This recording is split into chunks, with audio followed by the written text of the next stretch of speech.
여러분 안녕하세요. 한국언론포털통신사 도시군구 의회를 가다 오늘 만나볼 주인공은 양평군의회 전진선 의장님입니다.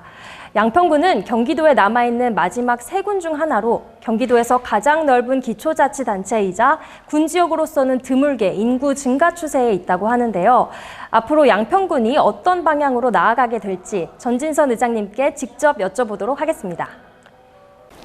네, 양평군의회 전진선 의장님과 인터뷰 시작하도록 하겠습니다. 의장님 안녕하세요. 예, 안녕하세요. 반갑습니다. 네, 반갑습니다.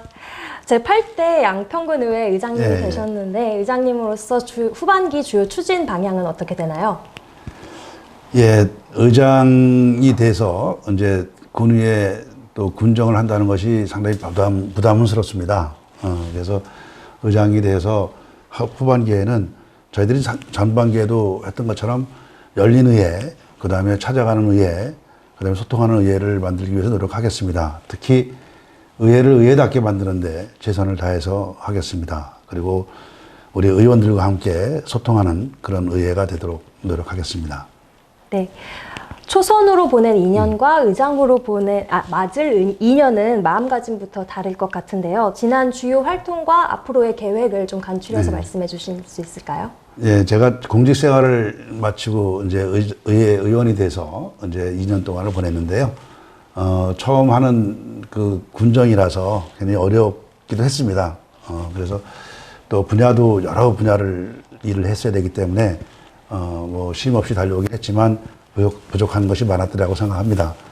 이제 의장으로서 이제 2년을 또 해야 되는데, 앞으로는 의원들을 대표해서 또 의회를 대표해서 하는 일인 만큼, 모범이 되고, 또 국민들에게 마음에 들도록 하려 하는데 최선을 다하겠습니다. 오랜 기간 경찰로 근무하시다가 2년 전에 지방정치인으로 변신하는 데 성공하셨어요. 성공의 비결 혹시 있을까요? 글쎄요, 뭐 성공했다고 보기에는 그렇습니다만은 제가 경찰 생활을 하면서 이제 경찰서장직을 몇 군데 했습니다. 하면서 이 공직 생활이라는 것이 국민과 함께하고 주민과 함께하는 거라고 생각을 했어요. 그래서 그것이 또 정치 아니냐라는 생각을 했기 때문에 뭐 들어와서 2년 동안 했지만 뭐 성공했다기보다는 아직도 부족한 게 많고 열심히 노력하도록 하겠습니다. 뭐 국민들을 위한 공직 생활이라는 것은 같은 맥락이 아닌가 생각합니다. 예. 양평 국민들이 양평군 의회를 어떻게 바라보고 있다고 생각하시나요? 기대를 많이 할 거라고 생각을 합니다. 그동안에 이제 지방자치가 약 한 30년 돼 가고 있기 때문에 지방자치에 대한 어떤 인식도 굉장히 많아졌고 또 국민들이 어떤 의식 수준도 상당히 높아져서 군의회가 군정을 잘 견제하고 감시하고 하기를 원합니다. 그래서 제 앞으로 역할도 국민들의 기대에 맞게 견제와 감시의 역할을 충실히 하도록 그렇게 하겠습니다. 양평 국민이 의회에 대해 가지고 있는 인식을 좀 개선하기 위해서 혹시 어떤 방안 생각하고 계신 거 있으신가요? 글쎄요, 이제 제안은 돼 있습니다. 뭐 방안을 만들거나 이렇게 하기는 어렵 것 같지만은 의회 의원들이 방금 말씀드린 대로 의회를 바라보는 눈, 국민들의 눈이 상당히 높아지기 때문에 군정을 어떻게 감시할 것인가라는 부분이거든요. 그래서 이제 그런 부분을 위해서 의원들이 공부도 열심히 해야 되겠고 또 의회에 대한 그 인식을 높이기 위해서 주민들과 접촉도 많이 해야 되겠고 뭐 이런 부분에 영점을 둬야 될 것 같습니다. 의정 활동 하시면서 가장 어려웠던 점은 무엇인가요? 먼저 저 같은 경우는 아까 말씀드린 대로 경찰 생활을 하면서 경찰서장직을 수행을 했었습니다. 그래서 직원들하고 상의도 많이 하고 또 업무 협의도 많이 했었는데 의원이 되다 보니까 모든 것이 혼자 결정을 하고 혼자 또 움직여야 되고 혼자 찾아가야 되고 하는 그런 일들입니다. 그래서 의원들에게 이제 향후에도 그 기회가 된다면 의원들에게 어떤 정책 보좌관이라든가 이런 것들이 좀 주어진다면 더 나은 의원 활동을 하지 않겠나라고 생각을 합니다. 그래서 혼자 한다는 게 제일 어렵습니다. 네, 양평의 가장 큰 현안은 무엇이고 또 해결 방안 혹시 있을까요? 이제 작게 보면은 양평 공사라는 문제가 이제 걸려 있고요.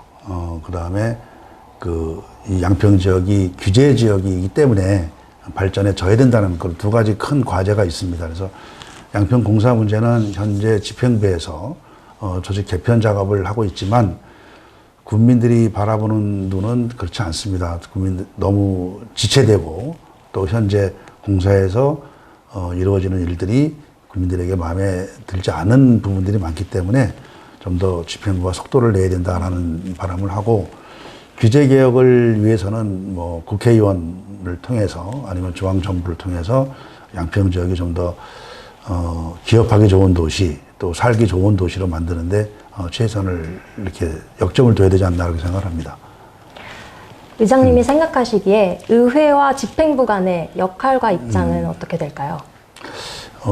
반복되는 얘기일 수도 있는데요. 뭐 이제 기본적으로는 견제와 균형이라는 말을 하지만 양평 군민의 행복을 위해서는 같이 보고 가는 거 아닌가라는 생각을 합니다. 그래서 집행부와 어떤 대립각을 세우기보다는 행복이라고 한다면 또 국민의 만족도를 위한 거라면 같이 가는 것이 제일 좋다고 생각하고 소통하고 협력하는 것이 제일 좋을 것 같습니다. 네. 네, 마지막으로 양평 군민들께 꼭 전하고 싶은 말씀 한마디 부탁드립니다.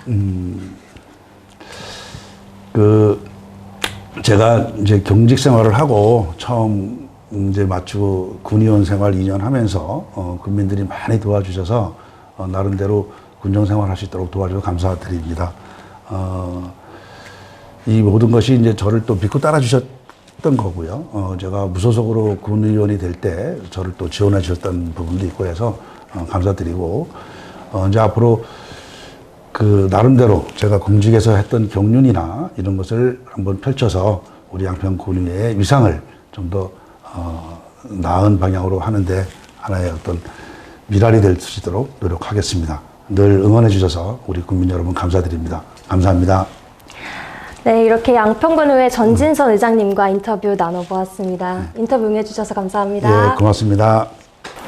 네, 오늘은 양평군민의 삶과 직결되는 조례안을 제정하는 양평군의회의 전진선 의장님과 인터뷰 진행해 보았습니다. 앞으로 양평군 의회가 어떻게 국민들의 의견을 경청하고 또 법률에 반영하는지 많은 기대와 관심 부탁드립니다. 시청해 주셔서 고맙습니다.